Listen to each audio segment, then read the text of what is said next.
En este vídeo vamos a ver los diferentes circuitos que vamos a utilizar durante toda la asignatura, sus unidades y sus ecuaciones fundamentales.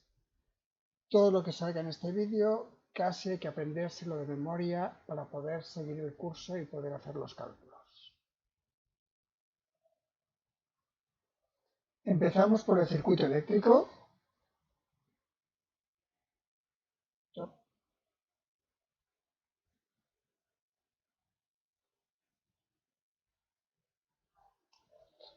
Suponemos un circuito eléctrico general en que tenemos simplemente un rectángulo de un material a que nosotros aplicamos una diferencia de potencial. Digamos, aquí tenemos una tensión V1, aquí tenemos una tensión V2, por tanto tenemos una diferencia de potencial V12. Conocemos la longitud de ese material. Conocemos su sección. Cuando le aplicamos la tensión, por aquí circula una corriente.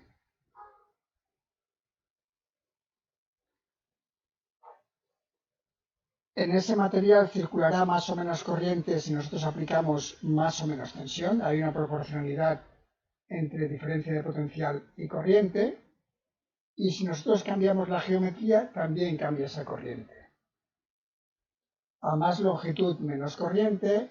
A más sección, más corriente. Y después tenemos la propiedad del material. Hay materiales mejor conductores, peor conductores. La propiedad es la conductividad eléctrica. En algunos casos, en ingeniería eléctrica también hablamos de resistividad, pero simplemente uno es el inverso de otro. Si conozco uno, si conozco el otro. Por tanto, los elementos fundamentales son diferencia de potencial, corriente que circula, longitud de la geometría, sección de la geometría y propiedades del material. Si yo simplemente sé las propiedades del material, a partir de aquí puedo calcular la resistencia eléctrica. Y una vez que tengo la resistencia eléctrica, puedo aplicar la superconocida ley de Ohm. Conocida la resistencia y la resistencia la sé por la geometría, puedo calcular la proporción entre tensión y corriente. A partir de ahí tengo unas magnitudes derivadas muy importantes. Si yo tengo tensión y la divido por la longitud de mi geometría, tengo campo eléctrico en voltios metro. Si sé la corriente que circula por mi geometría o por mi conductor y lo divido por la sección, tengo densidad de corriente, amperios metro cuadrado. Y por último, la fórmula para calcular la resistencia eléctrica. La resistencia es proporcional a la longitud, inversamente proporcional a la sección y a la conductividad del material. Si nosotros mostramos un pequeño ejemplo, sería este de aquí. Imaginar que tenemos una geometría ligeramente compleja, que es que tenemos este rectángulo de aquí, que a su vez está dividido en diferentes materiales. Cada material tiene una conductividad diferente, longitudes diferentes, secciones en algunos casos iguales o diferentes. Lo que tengo que poder hacer es decir, mira, cada uno de estos elementos lo voy a convertir en una resistencia. Y cada una de esas resistencias va a estar en serie, en paralelo, en una combinación como esta, serie y paralelo. Y a partir de ahí, si sé la tensión total, podré calcular las caídas de tensiones parciales, las corrientes circulando por una y por otro.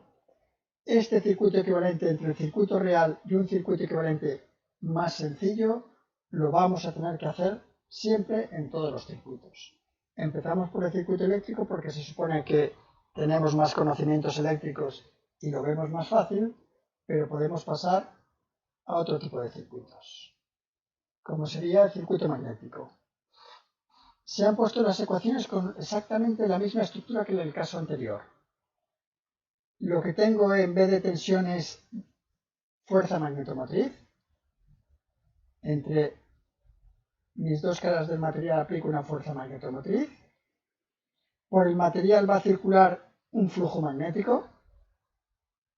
Y la relación entre la fuerza magnetomotriz y el flujo magnético depende de la longitud de la geometría, de la sección de la geometría y de una propiedad del material que va a ser la permeabilidad.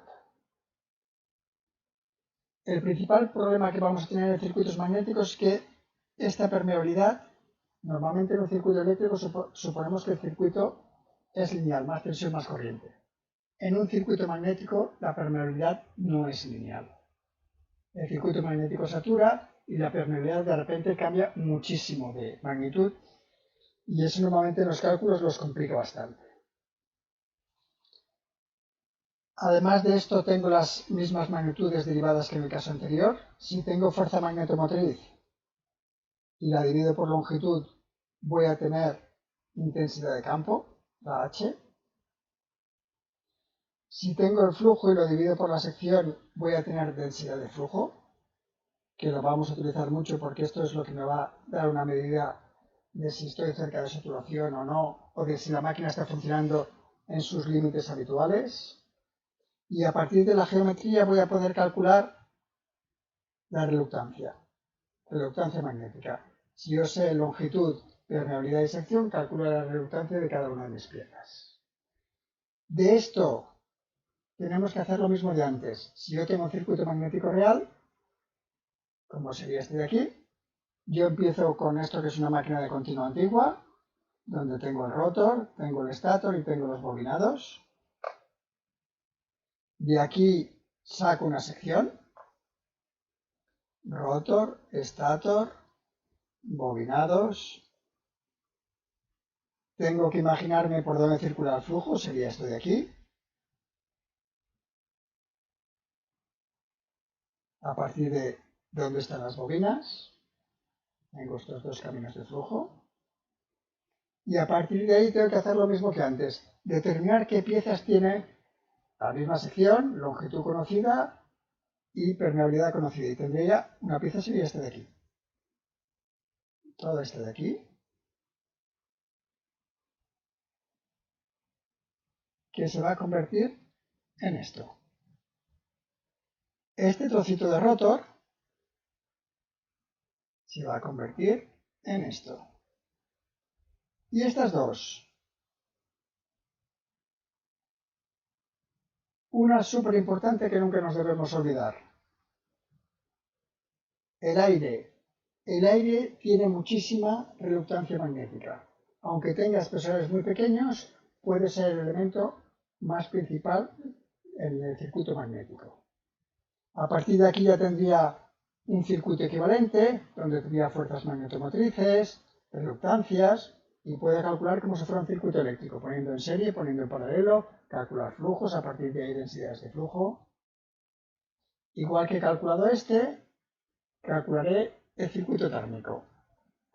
Lo mismo de antes, tengo un material, a ese material se supone que esta cara está a una temperatura 1, esta cara está a una temperatura 2, por tanto tengo una diferencia de temperatura T1, 2. Entre las dos caras, cuando tengo diferencia de temperaturas, circula una cantidad de calor, y la cantidad de calor depende de la diferencia de temperatura y de la geometría. Voy a tener lo mismo de antes, la longitud, que normalmente en cálculo térmico se llama espesor, porque normalmente pienso en una pared, la sección, y en este caso es la conductividad térmica del material. Veremos que muchas veces que me interesa que se conduzca muy bien el calor cuando quiero refrigerar, y otras veces que me intento aislar para no perder calor. Depende de la aplicación que tenga. A partir de la longitud, la conductividad y la sección puedo calcular la resistencia térmica.